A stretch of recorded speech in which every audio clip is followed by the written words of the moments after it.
Hi there, I'm Nura. I'm one of the doctors working in the UK.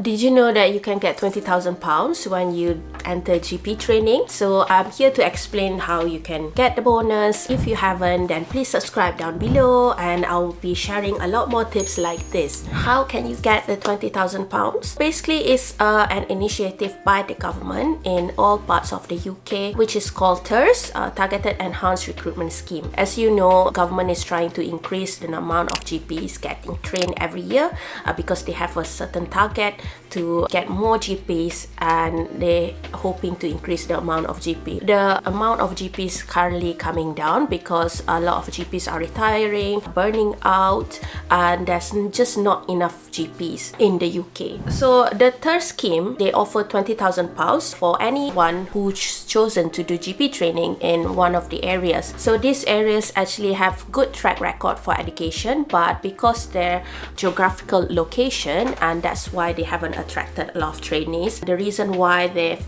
given this opportunity to trainees is basically to try to encourage trainees to do the GP training there, and hopefully once they've familiarized and done their 3-year training in the area, and hopefully they will stay in that area. The difference between Wales and the other parts of the country is basically in Wales, the scheme comes with we have to work an extra year in the area, but I think in England or Scotland, I don't think they come with this. I think it's just for 3-year training, and then they're hoping that you would stay in the area. So this scheme has been around since 2018, and so you can actually find this trainee scheme in the website itself. I have been in the area, one of the areas anyway. I've worked here before entering the GP training on this scheme anyway, and I've loved it. So that's why I've chosen to stay where I am to do the GP training. So the number of GPs actually have reduced, for like a long time, because just not a lot of people have chosen to become GPs. They've aimed to increase the amount of GPs by 6,000 in 2024. Now, along with this TERS, Wales also offered to pay for the fees of the exam. So the first try of the AKT and the first try of the CSA is actually covered by the Wales government. I'm not really sure whether it's covered in the England or in the Scotland, because it didn't mention on the website. In Wales, they tend to cover half of the medical indemnity. But the bonus, normally it is delivered by the third pay. So basically we start the training in August or February,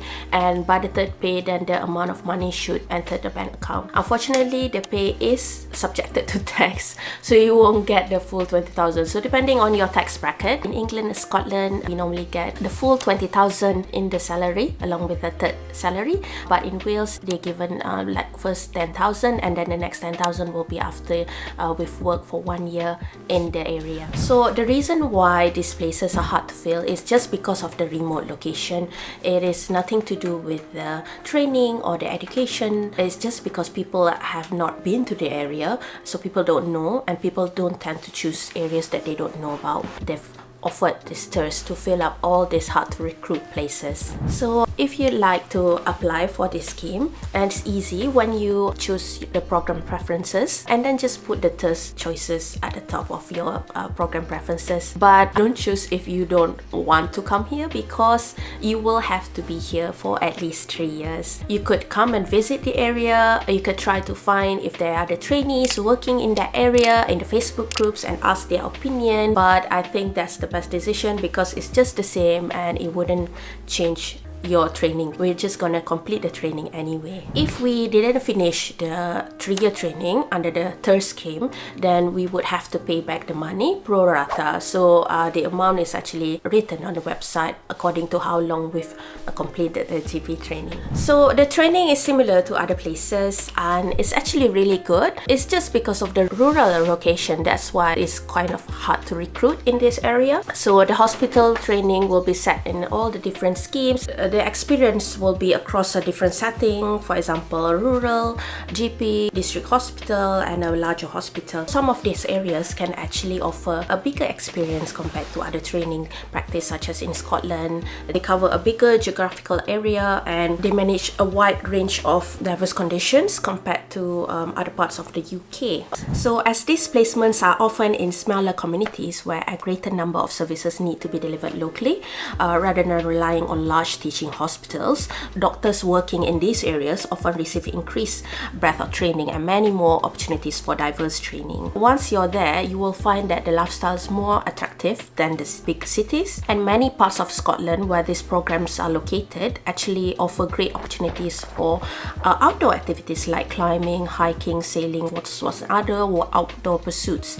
Many have historical and cultural heritage as well, and these distances from larger towns or cities may be offset by more affordable housing and also less pressured schools compared to the bigger cities. A distance may not be as a big barrier as you might consider. Scotland has good road and rail networks, and most of these areas are accessible by public transport. Scotland's airport and ferry network also offer regular links to more outlying communities. These programs are fantastic, especially for GP trainees, but also challenging but rewarding. So GP number of appointments has increased to a record high, especially over the last 2-3 years, with GP seeing more patients than ever before.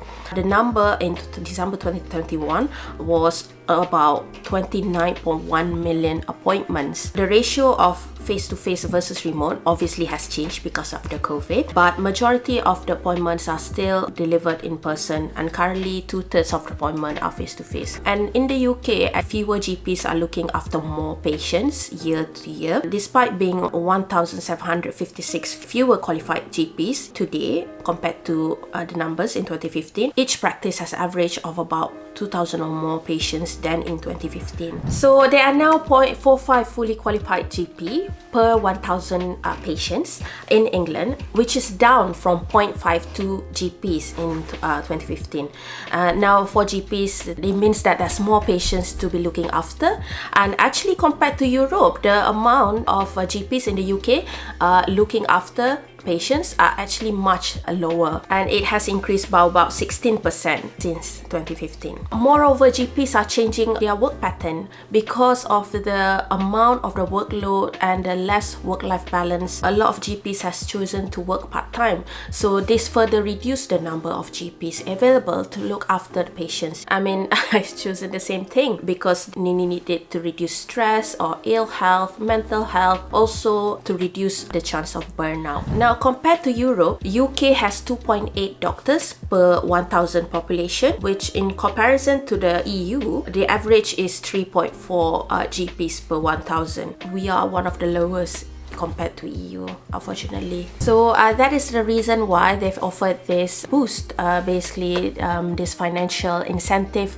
for GP trainees. So who doesn't like extra money? And you get the extra money, you can put it to a lot of use, house deposit, a lot of things. You're still getting the best quality, but obviously you have to move to the area which is hard to recruit. My experience is I've already worked in the area before entering this GP training, so I know the area very well. I've worked in North Wales for a while. I enjoy it. So definitely have a think about it and look at the area that the TERS is offered, and make the decision whether you want to move, because it is beautiful area because of the location. And the good thing is there's not a lot of traffic. The lifestyle is slower pace compared to the fast pace in the bigger cities. I mean, it suits better for me with a lot of children. I think probably, I guess, like single people, maybe they like a bigger cities more. So it depends on the priorities. If you want more videos about how to enter GP training, how to pass the exam to enter the GP training, I've included a video here, and please don't forget to subscribe to get more information about this. I'll see you then. Bye.